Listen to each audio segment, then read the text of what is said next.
212s is one of the hottest new divisions. It was the 202, which David Henry won in its initial year back in 2007. And now we're here talking about a 5-time champion in James Flex Lewis coming from the UK. And can anybody stand next to this guy?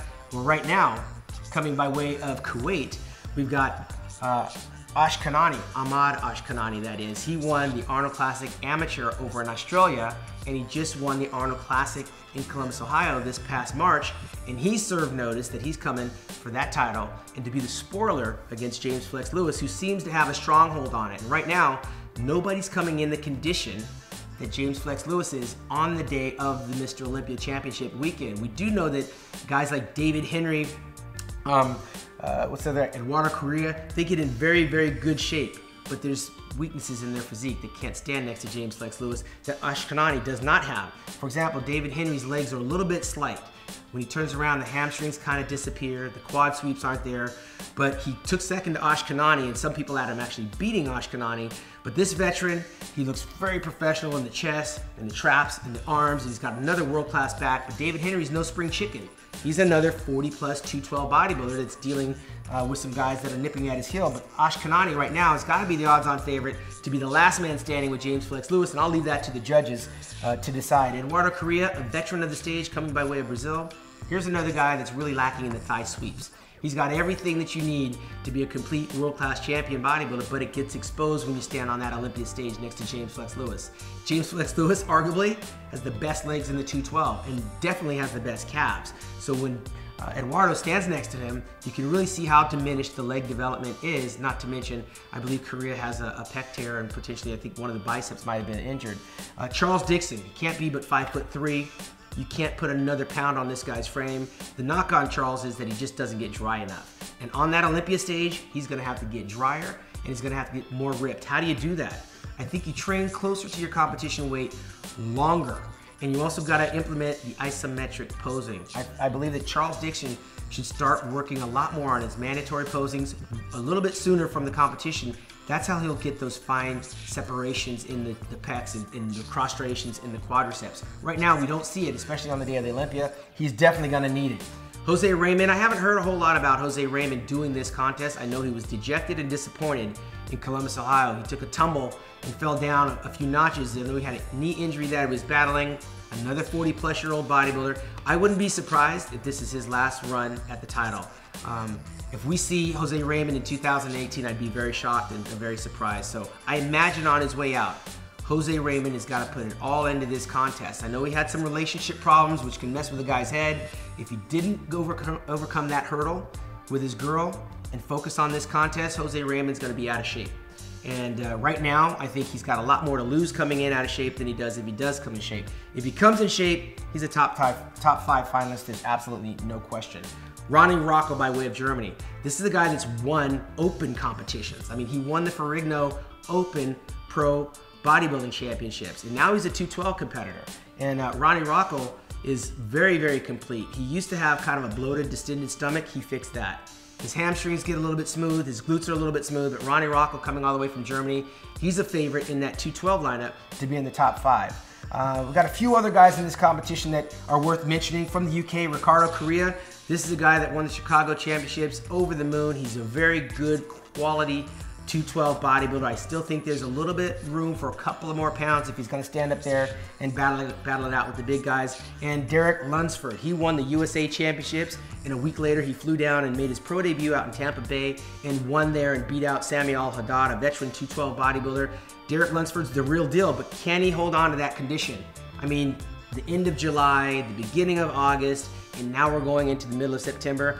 Derek Lunsford, he's biting off a lot, but there's nothing that can be said for experience. This guy's gonna be a rookie in this contest. He's got absolutely nothing to lose, everything to gain, but he could potentially be the future of the 212. And that's gonna be one to watch for sure. That's gonna be on the main stage, and of course, Amazon.com's covering that, but Generation Iron will also be there to bring you lots of contest coverage. We're gonna move into the next one, highly anticipated return of Classic Physique. This is the second year.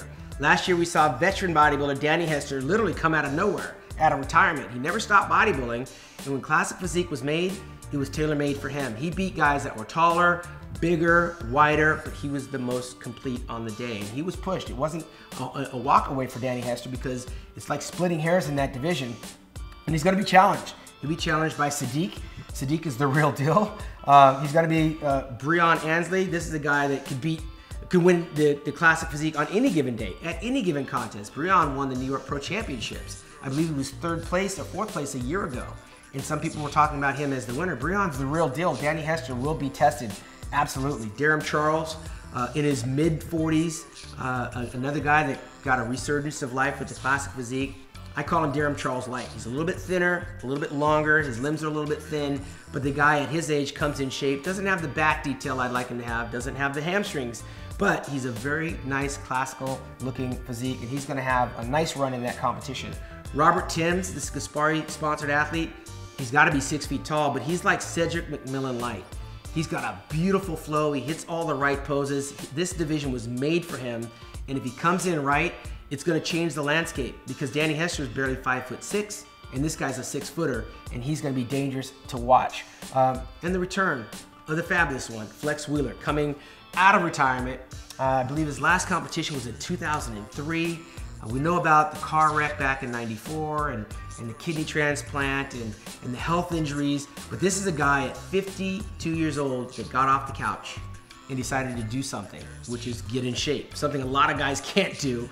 But Flex Wheeler has no illusions of actually winning this contest. Here's a guy that got a special invite by contest promoter Robin Chang, who said, you know what, if you invite me, I'll come. The question is whether or not the fans are gonna embrace Flex Wheeler Light, because we know Flex Wheeler, the Hall of Famer, the 4-time Arnold Classic winner, the 3-time Olympia runner-up.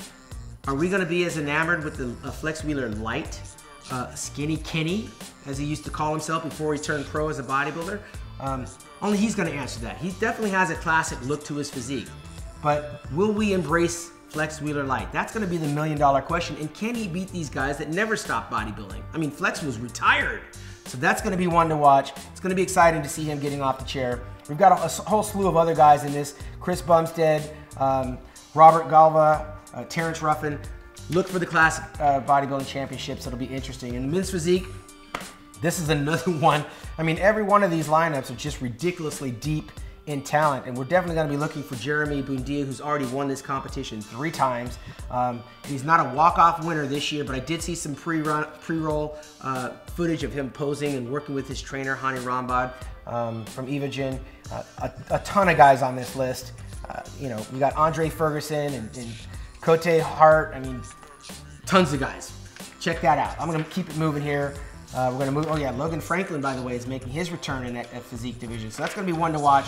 On our fitness level, let's see, who do we got here? We got Oksana Grishina, who's only like won this show 8, 9 times. I'm not sure, I think I lost count, but I believe this will be her swan song. She's already announced, after she won in Columbus, Ohio earlier this year, that she's retiring. She's won down under in Australia, she's won over in Spain, she's won in Columbus, Ohio, she's won I don't know how many times in Las Vegas, and now I believe this is her retirement song, and she's gonna be singing it loud and clear, and these other girls better bring it. You've got Bethany Wagner, Rael Graber, Miriam Capes, the same company that she's always competed against, and they're gonna be fighting for that title, and she's gonna be trying to hang on to it for one more time. And as we move into the figure competition, this thing is loaded. Latoya Watts, Candice Lewis Carter, Swan De La Rosa, John De La Rosa's wife. This is a very deep lineup. This lineup is packed with the world's best figure competitors, and we're gonna find out who's gonna walk off with that title. We got 2 pages of figure competitors, a very long lineup. As we move into our bikini division, I know Jerry Berger from Hawaii is just qualified. She's a Masters competitor in the bikini. We know that our defending champion is not gonna be competing in that contest. She actually just made a video announcement that she's going to be pulling out due to some health reasons and just some lifestyle changes. She was having some digestion problems, and she's decided to sit this one out. And hey, more power to her. It gives us a little bit more opportunity to take a look at the other girls. That's Courtney King. We're going to wish her well, and that contest leaves it wide open for a whole slew of girls. And of course, on paper, We're gonna have to look at some of these girls. I don't even want to call a favorite. I can't do it. I can't pick out a favorite in this. I mean, there's 2 pages of bikini girls. It's gonna be a long night, and it's gonna be a very busy one for our judges.